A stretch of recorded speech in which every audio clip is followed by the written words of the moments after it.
every year, and we reduced that altogether. That's all non-value. Walking doesn't add any value to the product whatsoever. Okay, so she had to join the gym afterwards, by the way. But yeah, anyway, but that's an example of non-value adding. Let's take a machine tool. If I'm machining a part and I have a tool coming down, it doesn't add value until that machine tool hits the part. That's where it starts cutting chips and actually adding value. All this is cutting air. This is all non-value adding, okay? It's not adding any value to the product whatsoever. It's taking time, it's taking energy, it's taking resources, okay?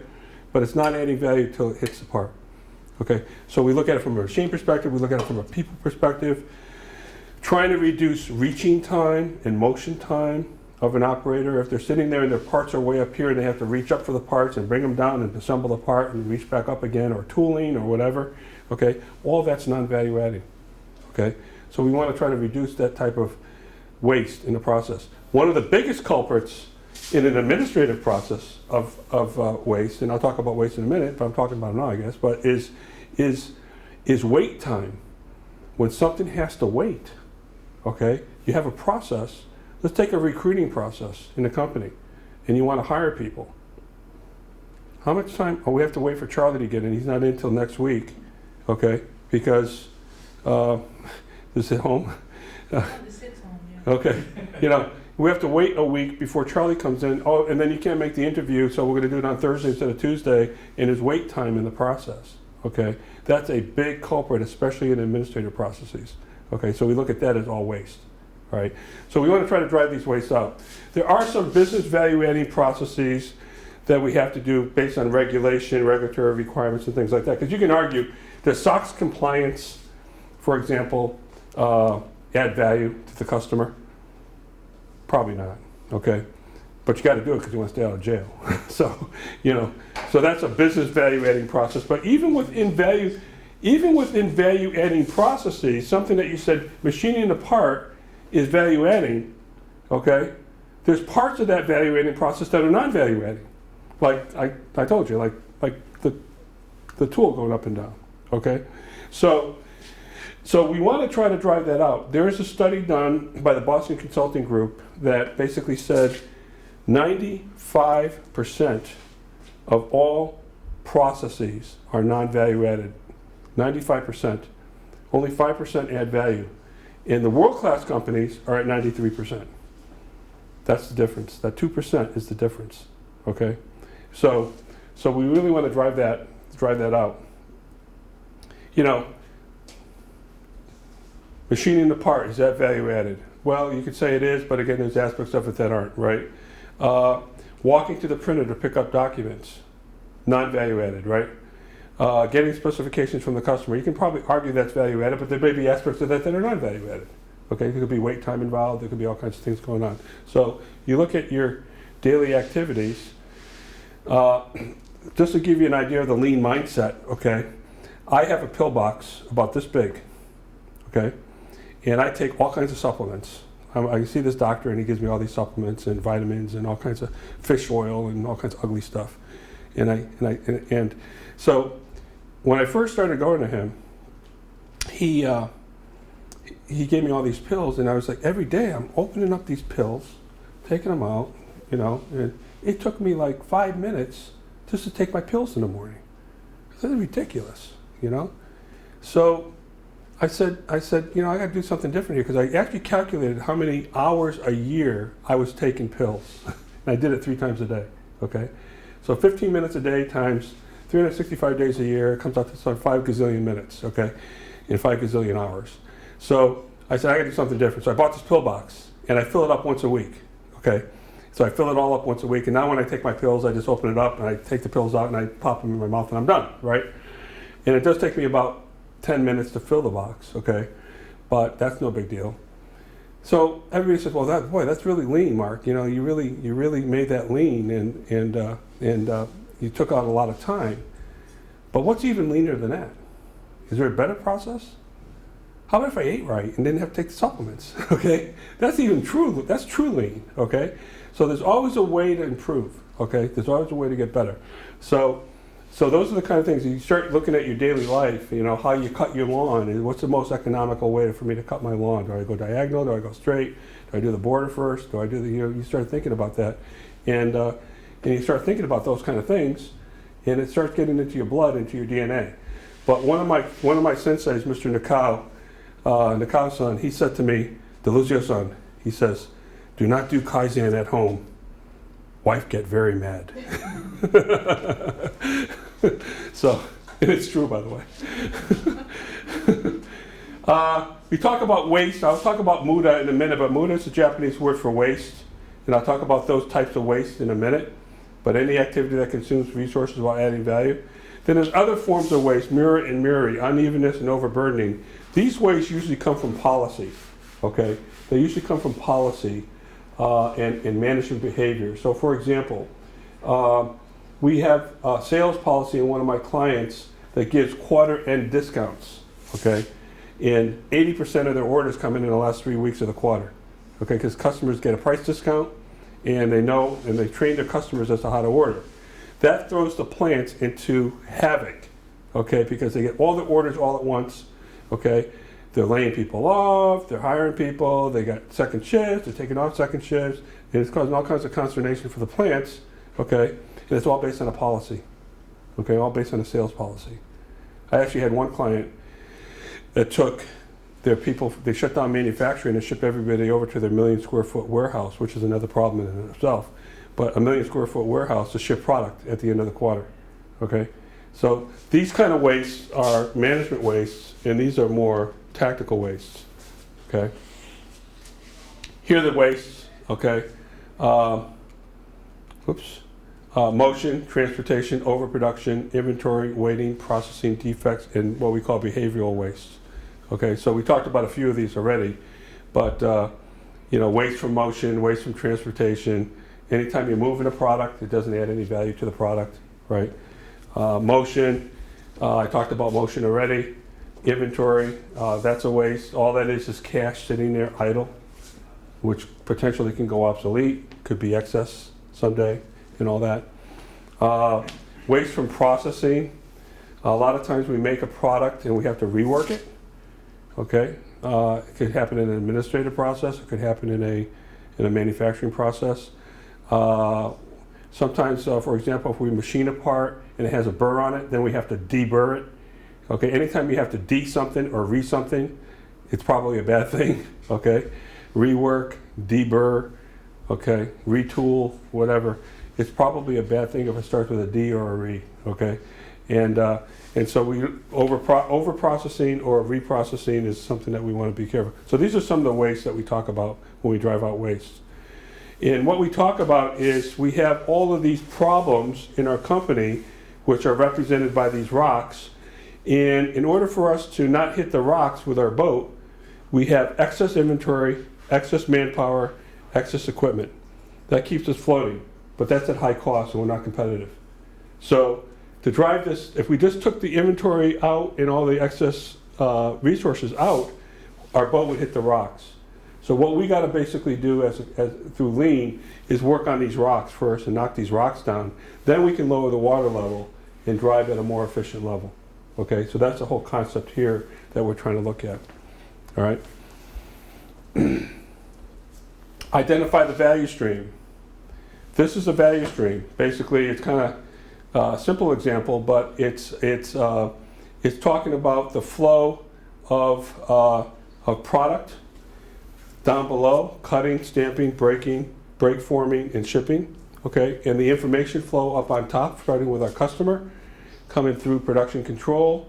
And what we try to do here is we identify the value stream, we map it like this. We actually look at the lead time and the processing time. In this example, the processing time is 275 seconds, but the lead time is almost 20 days. All right, so what's wrong with that picture? Why isn't our lead time closer to our processing time? Okay, so we actually do this and we create what we call a current state. Then we create a future state. In the future state, we interrogate this current state with a bunch of lean questions to drive us to the future state, okay? And then we work Kaizen activities or Kaizen improvements to actually take us from the current state to the new future state. So the future state might have a lead time of 10 days, okay? I'm not too concerned about working on the processing time of 275 seconds. That's not going to add a lot of value, but the customer's going to really feel the 10 days. And that's what we really want to go after. I may have quality challenges in here, okay? I've got data boxes here that talk about uptime and quality and all kinds of things. There's a quality metric right there. Interestingly enough, if everything's at 99%, if you do what you call a row throughput yield and multiply 0.99 times all your processes, and if you have 10 processes, you'll find out that your quality, your first pass quality is probably somewhere around 85%. Okay, so 99 sounds good when you get a grade in school, but 99% in quality is not good. Matter of fact, 99% is 10,000 parts per million rejects. Okay, so that's what 99% represents. So a lot of people, I challenge my customers to put their quality metrics into parts per million rejects as opposed to percentages, because 99 always sounds good, you know. And I had one guy tell me, we only had 3 rejects out of 300 last night. And I go, only had 3 out of 300, huh? That's interesting. That's 10,000 ppm. I said, I'm glad you don't fly airplanes, because I fly for a living. You know, if you had that kind of quality level and you were running an airline, you're in trouble. Okay, so the attitude towards quality has to change. Flow. What we're talking about is moving information, services, and knowledge down the value stream where it doesn't stop. It keeps moving. That's flow. Just like water going through a garden hose. Okay, it doesn't stop. Continuous flow as information, service, knowledge transform continuously without delay, right? Eliminating queues and stops, facilitating improved processes, flexibility, and reliability. So ideally what I want to do is I want to flow. Here's an example of a manufacturing company where you have traditional batch manufacturing, where I have a department that does PC board assembly, a department that does wave solder. I got a bunch of machines in here, packing department, testing department, final assembly department, stock room, okay? So I've got all this flow. Operators are dedicated to machines. No product is flowing. We're creating big batches of inventory. Everything's going back and forth to the stock room. Can't see flow anywhere. Parts traveling all long distance. All kinds of transportation going on here that, quite frankly, doesn't add any value. As a matter of fact, parts actually get damaged. Accountability is difficult. Everybody's expediting parts throughout this whole system. So this is a batch operation. Well, what we want to do is actually take these operations, and this is exactly what happened at Jake Break, okay, and put them into what we call cell design or cellular manufacturing. And what that looks like is taking each one of these processes and putting them in a process like this. Okay, by product family, there's some more science behind it than just this, but where we're actually making one part at a time through these processes, okay, one part at a time, you will get an unbelievable amount of improvement in lead time, productivity, inventory, the whole thing, okay? So throughput, quality will improve, your delivery will improve, your cost will improve. So this is what we call one-piece flow, cellular manufacturing. If I took this, thank you. If I took this and said, okay, I'm going to do these applications, for example, in a batch of 4. Okay. So when I do the first one, the other 3 are doing what? Waiting. They're waiting, right? When I do the second one, the other 3 are waiting. Okay. It's not until I do all 4 that I transfer that batch to the next operation. And the same thing happens there, and then forward and forward. So this whole thing to get this batch of 4 complete is going to take me 20 minutes. Okay? I go to one-piece flow, whole different story. I just reduced my lead time by about 60%. Okay? So I produce one, transfer to the next operation, start the next one, transfer to the next operation, start the next one, and the same thing happens down below. Okay? So I'm actually creating a one-piece flow environment. I have no batches of inventory. My inventory is reduced, and I actually have one-piece flow with a 60% reduction in lead time. And all I did, and if we had time, I'd actually do an exercise here and show you how this works. But all I did was fundamentally change the way I produce. I got rid of the wait time, I got rid of all that. So that's what we're looking for here, okay? This is an example of a cell I set up in Germany. There are actually 3 ladies in this cell, and the original cell had 13 people. The original manufacturing process had 13 people, okay? And we actually, and it took the size of about this room, where this cell takes about the size of a quarter of this room, okay? This is a one-piece flow cell, and it goes in a circular counterclockwise fashion, and one-piece flow, standardized work, quality got better, inventory got reduced, on-time delivery, lead times, the whole thing got better. So that's an example of one we did in Germany. And then there's pull, another concept. When we can't flow, we have to couple the processes. For example, I might have a foundry and a machining center, okay? I can't flow foundry to machining. I have to have inventory in between the processes because of changeover times, long changeover times, whatever. So I create a pull system. And what the pull system basically says is, I'm going to signal you that I need more inventory. I'm not going to allow, you're not going to produce and shove it down my throat, okay? The foundry's not just going to produce a bunch of product and shove it down my throat. I'm going to tell you when I need product, and then you're going to make it on my demand, okay? It's no different than when you guys go grocery shopping. You don't have the grocery store show up at your house on Saturday morning giving you what they think you need, okay? You go to the grocery store and you pull off the shelves, okay? Most traditional batch and queue manufacturing companies operate in what we call push, which is basically, I'm making it and I'm shoving it down your throat, okay? When we can't flow is optimal, but when we can't flow, we want to pull, okay? And that's what that's all about.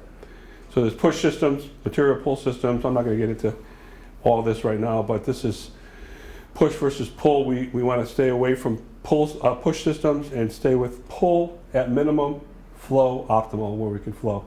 So we've done a lot of work where we can actually take processes and incorporate them into a cell and actually have the operation start flowing, okay, where product doesn't stop and it goes through like water through a garden hose, and we reduce inventory, reduce lead time, and improve quality, okay?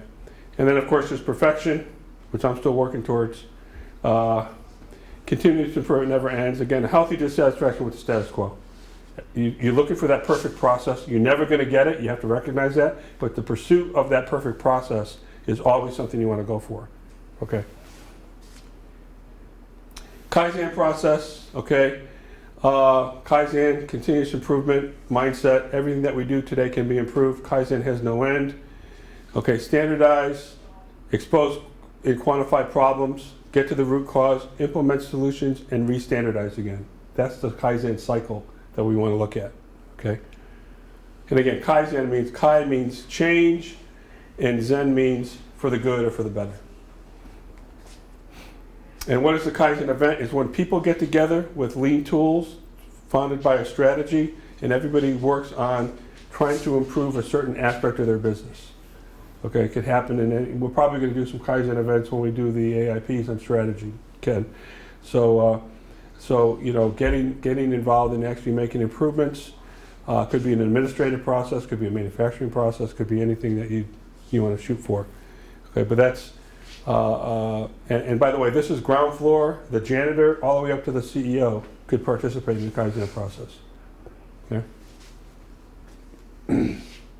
This is just, I threw this slide in just to show you that the changing the culture, the satisfaction level, okay, goes up over here. Supervision, employee involvement, career opportunities, job satisfaction, customer focus, and Kaizen.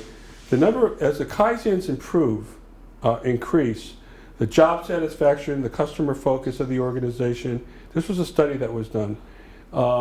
Career opportunities, all the metrics from a cultural perspective improve as you increase the Kaizen activity in a company. Okay, so this is just a indicator where, you know, when you're talking about changing the culture, okay, doing 0 Kaizens, you got these results. Doing 6+ Kaizens a year, you do this result.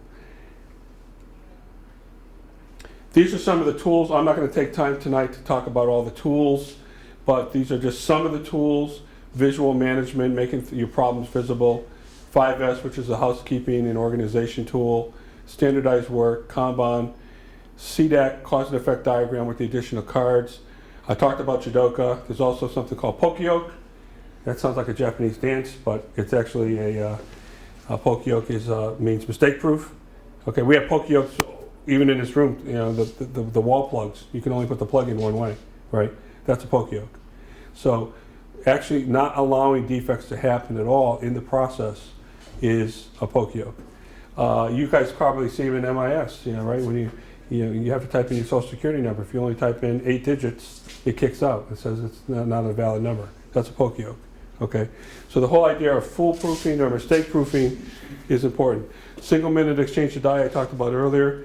Total productive maintenance. These are just some of the tools that we talk about when we get into lean. Okay, so there's a big tool bag here that we tap into, and there's training behind each and every one of these. Last couple of slides, we have, this is the credit card application process that I talked about for GE. This Kaizen actually got written up in Harvard Business Review, and we did this one. But we basically have, we took the lead time from 63 days down to 1 day. Okay, Ken, talk to you soon.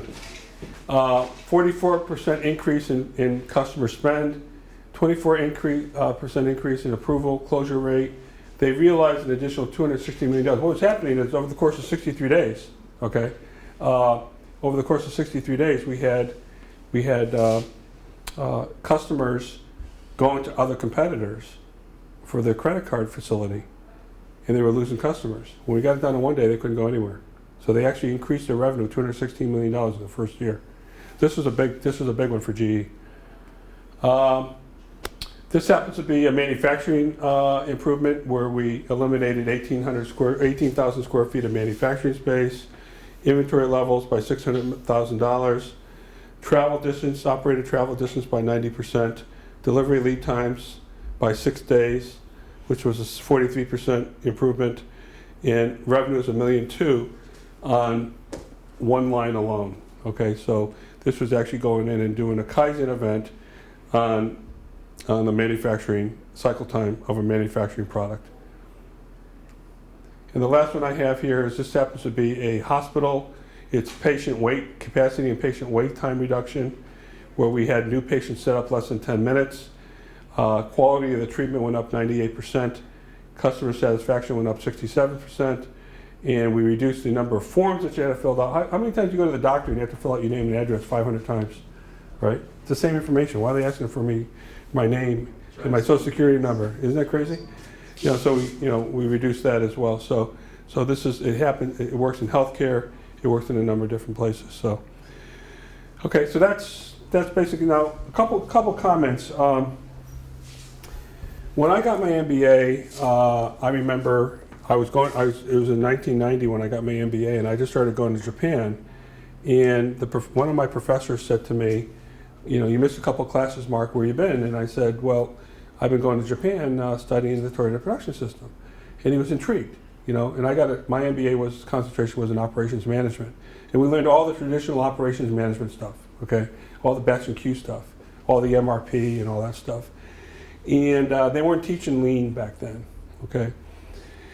And he said to me, well, Mark, to make up the couple classes that you missed, would you write a paper on what you're doing and give a presentation to the class? And I said, sure, you know, so, and I was doing well on the test and all that stuff and papers and things like that. So I did the presentation, and he was intrigued. Him and I spent 3 hours in his office after class that night. We got out of there at 1 in the morning just talking about what we're doing in Japan, you know. And he was really intrigued by it. And I've been back there a few times to talk about the Danaher business system and what we're doing with lean and things like that. Well, that was back in 1990, but I know a lot of MBA programs today, and I'm not sure about ours, but a lot of MBA programs today still don't teach these concepts. And employers are really hungry for them. And one of the ways that I suggested to Ken, and Larry and I have been suggesting to Ken as well, is that we can really differentiate the School of Business by maybe even our MBA program, Jason, is having a lean MBA, okay? I don't know if that's a major or if that's just the fabric of what our MBA is all about, okay? Teaching lean accounting. Larry's already teaching lean accounting. How does lean apply to marketing? You probably heard Ed Miller the other day talking about that. You know, how does lean apply to business in general in terms of just some of these basic concepts, okay? And I think that could be a real differentiator because I was even, like I said, talking to Kelly over in the back, and she's telling me about how IT is actually incorporating a lot of lean concepts at the Travelers, okay? So it's something that I think employers are already looking for. They don't really know where to get it. A lot of in-house programs trying to train their own people on this. But I really do think it could be a real differentiator for Central if we could be the lean company. You know, I don't think we're going to compete, you know, if we have, I know we just put an MS in accounting in place. Well, other schools have MSs in accounting. I'm not saying we shouldn't put MSs in accounting in place, okay? But that's not going to be a competitive advantage for us over time, okay? It may attract some students, but it's not going to be a competitive advantage for us over time where we're same old with everybody else. But if we could be the lean MBA or the lean school, lean business school, and I do suggest lean stays in the business school, not in the engineering school. Okay, it's not about engineering, it's about thinking, it's about how you think, how you behave, how you manage.